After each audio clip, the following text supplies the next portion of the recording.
គឺលោករងឈុនបដិញ្ញាបន្តទាមទារសេរីភាពនិងយុត្តិធម៌ក្រោយក្រសួងយុត្តិធម៌មិនអាចជួយអ្វីលោកបានលោករងឈុនធ្វើសន្និសីទសារព័ត៌មានមួយនៅទីស្នាក់ការរបស់ដូចជាសមាគមគ្រូបង្រៀនឯករាជ្យកម្ពុជាថ្ងៃមិញនេះគឺគាត់ពន្យល់អំពីលិខិតរបស់រដ្ឋមន្ត្រីក្រសួងយុតិធម៌លោកកើតរិទ្ធដែលតបមកលោកតាក់ទងនឹងការសុំអន្តរាគមន៍ឲ្យផ្ដល់សិទ្ធិសេរីភាពផ្នែកនយោបាយឲ្យលោកឡើងវិញក៏ប៉ុន្តែយើងដឹងហើយលិខិតរបស់ក្រសួងយុតិធម៌ហ្នឹងមិនត្រឹមតែមិនជួយអន្តរាគមន៍រកយុតិធម៌ទេគឺបដៅលោករងឈុនហ្នឹងកុំឲ្យប្រព្រឹត្តខុសអញ្ចឹងទៀតកុំឲ្យជាប់គុកទៀតបដៅច្បាប់នេះបដៅច្បាប់នោះបដៅសិទ្ធិសេរីភាពមានដែនកំណត់មិនឲ្យប៉ះពាល់សិទ្ធិអ្នកដទៃឲ្យគោរពរដ្ឋធម្មនុញ្ញឲ្យគោរពច្បាប់ប៉ុន្តែនៅក្នុងពេលជាមួយគ្នាហ្នឹងក្រសួងយុតិធម៌អត់ទៅមើលអំពីការរំលោភទាំងរដ្ឋធម្មនុញ្ញរំលោភទាំងកតិកាសញ្ញាអន្តរជាតិស្តីពីសិទ្ធិពលរដ្ឋសិទ្ធិនយោបាយស្តីពីសិទ្ធិនយោបាយរបស់ប្រជាពលរដ្ឋដែលគ្មានអ្នកណាអាចដកហូតបាននៅពេលដែលមនុស្សម្នាក់ត្រូវបានគេលើកលែងទោសចោះឧទាហរណ៍បទូបថយទោសអីគឺវាត្រូវអស់ហើយអាការដែលជាប់ទោសសិទ្ធិនយោបាយសិទ្ធិអីមិនត្រូវជាប់តាំងពីដើមទីមកម៉េះហើយដល់ពេលអញ្ចឹងទៅបកស្រាយ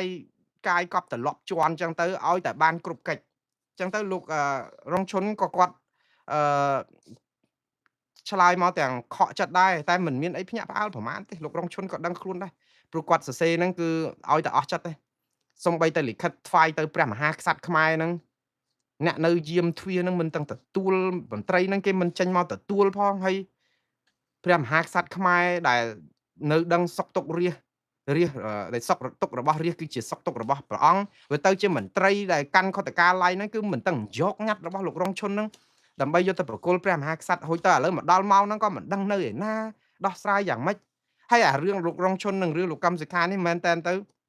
វាជារឿងនយោបាយបើលោកហ៊ុនសែនមិនឲ្យដោះលែងទេគឺវាអត់ទេ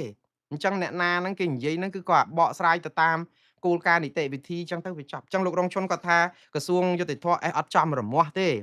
សំណើគាត់ដាក់សុំហ្នឹងគឺសុំឲ្យបកគលសិទ្ធិនយោបាយរបស់គាត់មកវិញព្រោះរំលោភរដ្ឋធម្មនុញ្ញហើយដែលធ្វើដូច្នេះរំលោភច្បាប់អន្តរជាតិកតិកាសញ្ញាអន្តរជាតិ ICCPR អីចឹងស្ដីពីសិទ្ធិពលរដ្ឋសិទ្ធិនយោបាយអីដល់គេមកដោះស្រាយគឺគេទៅប្រាប់អានេះដូចយើងទៅសុំបាយអញ្ចឹងណាបងប្អូនយើងទៅសុំបាយគេហូបដោយសារអត់មកហូបអាហារច្រើនថ្ងៃហើយអត់ទឹកអត់មកហូបអាហារគេថាមកអង្គុយមកនាំគ្នាស្ដាប់ភ្លេងចម្រៀងកំសាន្តលេងទៅឲ្យធូរអារម្មណ៍ហ្នឹងទៅចឹងទៅហើយទៅទេសនាប្រាប់ទៀតអត់បាយនឹងមកពីអញ្ចេះមកពីមិនខំរមិនខំអីធ្វើឲ្យខ្លួនក្រអីលហេមលហាមអញ្ចឹងបានដាច់ពោះហើយដល់គ្នាសុំអត់មានព្រមឲ្យបាយឲ្យទឹកហូបទៅនិយាយឯណានោះវិញអញ្ចឹងចឹងបានថាខ្មែរយើងគេប្រែថាទម្លាប់ធំជាងច្បាប់បើត្រាប់កុំត្រាប់ខ្លៅត្រាប់ប្រាជ្ញលោកបដៅស្ដីកូនចៅស្ដីឲ្យស្មោះបើដោះស្រាយបញ្ហារងជនដោះស្រាយឲ្យស្មោះគ្នាត្រូវការពឹងពាក់ឥឡូវអត់បានដោះស្រាយហើយទៅបដៅអារឿងឲ្យគោរពច្បាប់ទៀតហើយគាត់ទៅគោរពច្បាប់អាម៉េចគេចោទពីបទមិនរៀងចាលមិនរៀងចាលយ៉ាងម៉េចបើអាមុននឹងវាអត់ខុសអីសោះហ្នឹងឥឡូវឧទាហរណ៍យើងហូបបាយ3ពេលដើម្បីរស់ហើយស្រាប់តែគេមកចាប់យើងដាក់គុកថាខុសហើយអត់ត្រូវហូបបាយទេហូបបាយគឺជាអំពើខុសច្បាប់ហើយយើងគិតថាអ៊ីគាត់ហូបបាយខុសច្បាប់ដែរហើយទៅដាក់គុកចេញមកគេពមៀនទៀតសុំទោសមានបទមិនរៀងចាលមកគាត់ហូបបាយដដែលដើម្បីរស់ព្រោះអត់ដឹងថាហូបបាយខុសសោះហូបទៀតជាប់គុកទៀតពីបទមិនរៀងចាលគេអត់ឲ្យហូបយើងហូបចុះបើគាត់មិនហូបមិនស្លាប់បើបាយគេហូបជាប្រចាំដូច្នេះចឹងអ្នកដែលជាប់គុកហ្នឹងហើយទៅគេបកស្រាយថាមកពីយើងមិនរៀងចាលមិនដឹងច្បាប់អីអើយយ៉ាប់ដែរបាទឥឡូវខ្ញុំស្លេះរឿងប៉ុណ្ណឹងចុះ